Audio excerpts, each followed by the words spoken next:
just spent the night at Street Winery. It is near Livermore, California. There's a whole like wine tasting area here. Actually kind of surprising. There's only 2 harvest hosts in this area. This is one of them, but there are tons of wineries here, so it's a great place to come and check out all the different wine tasting options. We should note this is our first harvest host day. Very first day. Yeah. And it's beautiful here. It was very hot when we got here yesterday, so plan on running your air conditioning or something to cool off your rig. But it's beautiful now. It's the morning. It's not about a little after 10 o'clock, and it's breezy and cool and nice. So. Yeah, when we got here, we basically backed the RV into a spot. The owner, Rich, I think his name is. Rick. Mm-hmm. And his wife, what's his wife's name? Kelly.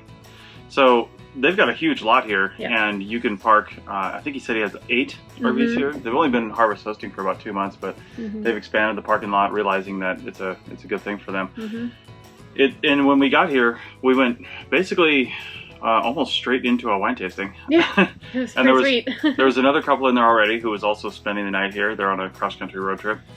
And it was awesome. We sat there, they had some snacks and just kept on pouring the samples. Oh my gosh, it was a very generous wine tasting. Yeah, definitely had to come back and eat some food after getting through with that. We each ended up having a glass of wine after the tasting, and then we bought 4 bottles of wine, and I'm pretty sure with the tasting, you don't pay for the tasting if each of you buys a bottle of wine, like for each person, but I'm pretty sure we didn't get charged for the glasses. I don't think we did. Yeah, I'm not sure. And we didn't finish them there either. They let us. Yeah, they let us take their glasses back to there. So we're gonna return those here shortly. Yeah.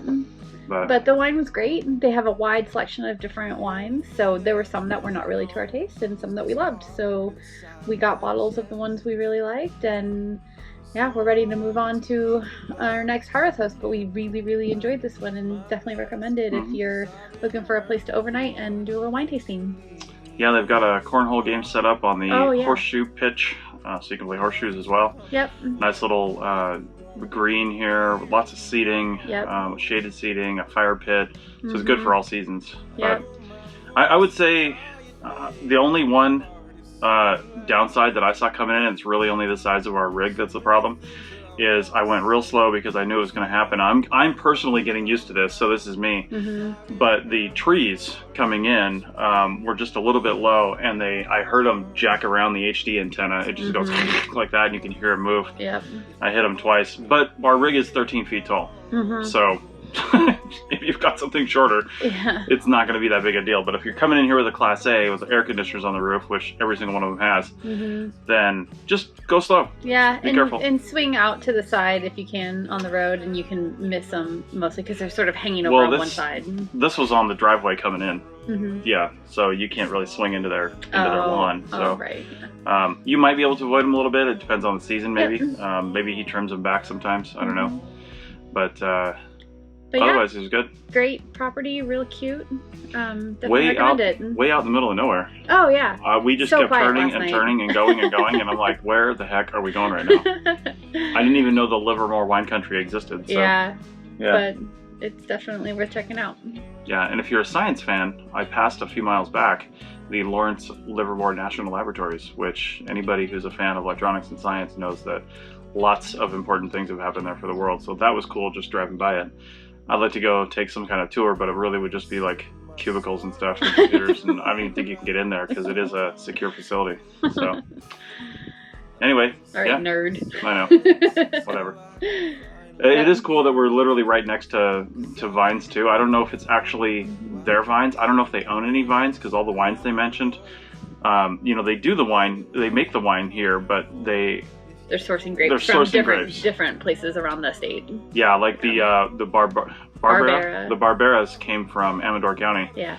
Which they said a lot of the grapes for those come from. Yeah. I just got to make a note about the Chardonnays because we bought one Chardonnay.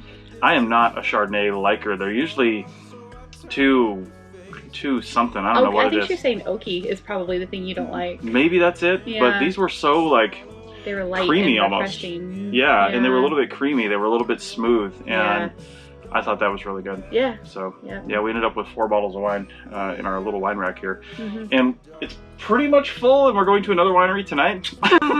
So there's more storage. I got a whole empty cabinet up there. Hey, we've got a whole pass through. We're just waiting for boxes of wine. Oh my gosh, that's a terrible idea. But all right. Yep. Sounds good. Yep.